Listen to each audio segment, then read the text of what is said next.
আমি অসম চৰকাৰৰ মন্ত্ৰী গোট তথা বিজেপি চৰকাৰক স্পষ্ট ক'ব বিচাৰিছোঁ সদ্য অসম আদিবাসী ছাত্ৰ সন্থাৰ পৰা, যিহেতু আমি সৰ্বভাৰতীয় আদিবাসীবিলাক মূলবাসী হয়। এইটো মই কথা কোৱা নাই বা কোৱা কথা নহয়, এইটো ভাৰতৰ সংবিধানে কৈছে। যেহেতু আমি বিৰছা মুণ্ডা, তিলকা মাঝি, বুদ্ধু ভগত, তেলেঙ্গা খাৰিয়া তাৰ নাতি পুতিৰ বংশৰ মানুহ হয়। যেহেতু সৰ্বভাৰত আমি আদিবাসী, তো স্পষ্ট আমি অসম চৰকাৰক ক'ব বিচাৰিছোঁ, ST ভি নালাগে, আমাক ST পি নালাগে, আমাক ডাইৰেক্ট ST লাগে, যিটো ভাৰতৰ সংবিধান মতে 1950 যিটো মতে বনাইছে, ওৰাং, মুণ্ডা, খাৰিয়া, ভিল, কল, চাওতাল, এই হিচাপে বিচাৰিছোঁ।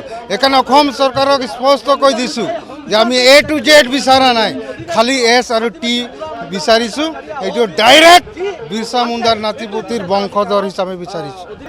আৰু বিশেষকৈ মানে কিছুমান কংগ্ৰেছে এইটো সময় 36 কমিউনিটিক এটা পঠাইছিলে বুলি আমিও জানো, আমাৰো নলেজ আছে, কিন্তু তাত এটা লেঠা লগাই গৈছিল, ক্লিয়াৰ কৰা নাছিলে যে এটা প্ৰভিজন আছে, যেনেকৈ আমি আপোনালোকে 6 শিডিউল এৰিয়াত কাৰ্বি আলং, ডিমা হাছাও গ'লে ST হিলছ, ST প্লেন্স, তো এই বস্তুটো একটা মেকানিজম বনা নাছিলে বুলি, আৰু কিছুমান আমাৰে নেতাসকলে এইবিলাক যে 115টা জাতি উপজাতি আছে বুলি কয় আমাৰ জনগোষ্ঠী, কিন্তু আজি চাব গ'লে সৰ্বভাৰতীয় লেভেলত হ'লে আমি 36টা কমিটি ট্ৰাইবছ হয় as per state, according to the state of origin, যেনে ছত্তিশগড়, মধ্যপ্ৰদেশ, ঝাৰখণ্ড, উৰিষ্যা, ৱেষ্ট বেংগল, যিবিলাক আমাৰ আদিবাসী ট্ৰাইবছ, ওৰাং, মুণ্ডা, খাৰিয়া, সেইবিলাকৰ। তো এই কিছুমান টেকনিকেল ডিফেক্ট আছিলে বুলি অসম চৰকাৰে 2016ত কেবিনেট সাব কমিটি লৈ কমিটি হেমন্ত বিশ্ব শৰ্মাৰ নেতৃত্বত হ'ল।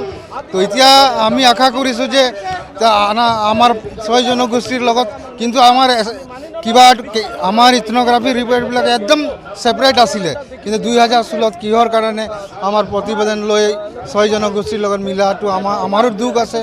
তো আশা কৰোঁ এইটো এতিয়াও পজিটিভ হ'ব বুলি, কিন্তু আমি আছে আদিবাসী বা ওৰাং, মুণ্ডা, খাৰিয়া হিচাপে আমি জনজাতি যিটো হ'ব বিচাৰোঁ।